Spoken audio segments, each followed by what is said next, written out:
says he is. Now, like all of us, we have unique things about ourselves that makes us us. Our hair color, hair texture, eye color, skin color, even our personality and characteristics. Are you silly and goofy? Are you serious and stern all the time? All those things make us uniquely us. So, let's play a little game. Say you go and you meet someone and you introduce yourself. Hi, my name is Sam. Okay, hi Sam. What do you like to do? Oh, I like to play basketball. And the person looks at you and go, you know what? I'd rather my friends play soccer. And so you're going to be playing soccer. Every time I talk about Sam, I'm going to say Sam plays soccer. Now, as Sam, you're thinking, that's great, but I like to play basketball. Yeah, it's okay, Sam. You're going to be playing soccer. At least that's what I'm going to be telling people, because I want my friends to play soccer.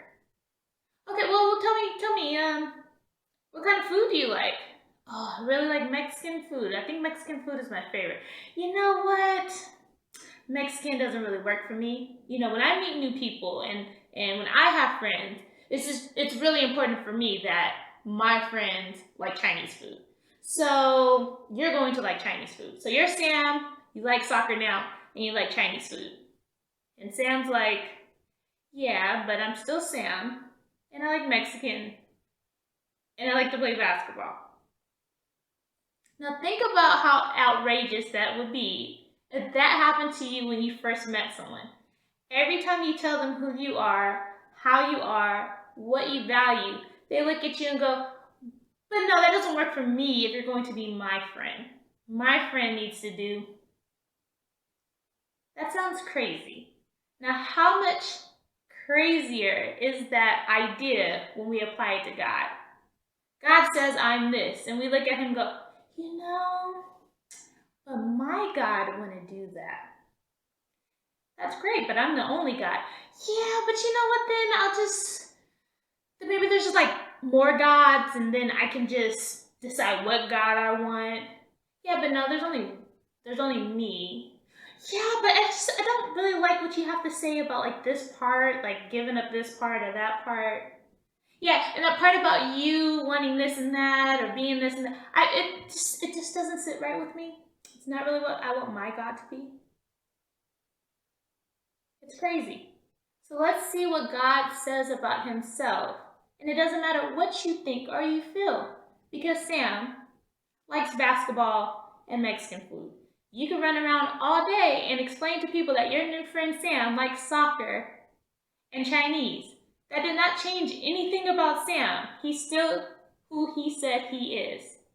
God is still who he says he is, even if you decide not to agree with it, not to like it, or to go around lying about him so that you can fit him into what you want him to be.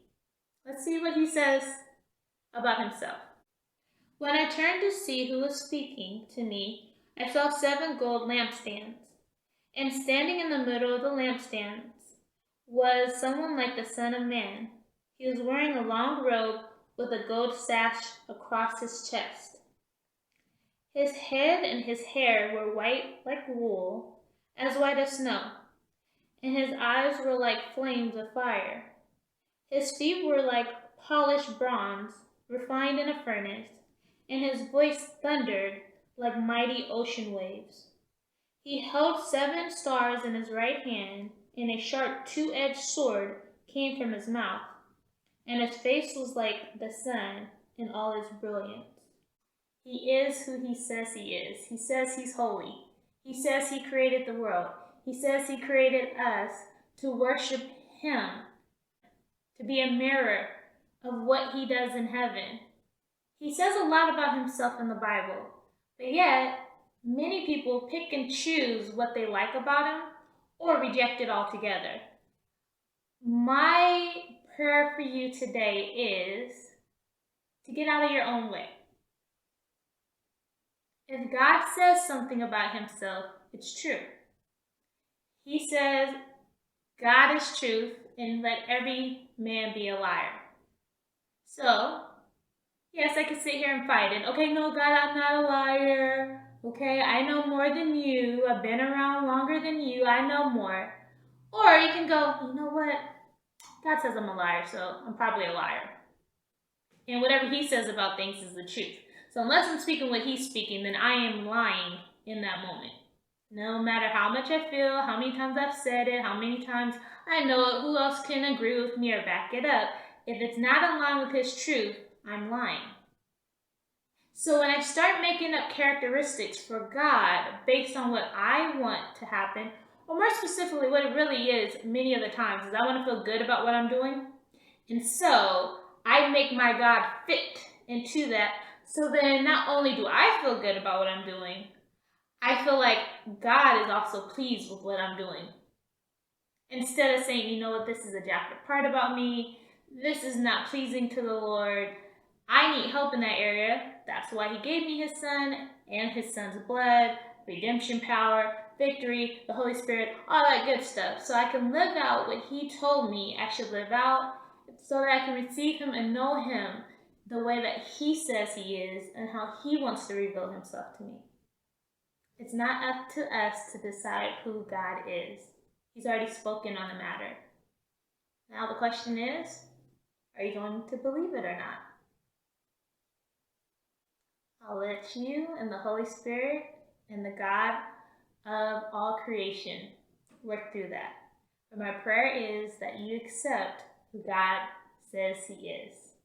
God bless you, and as always, keep God on display.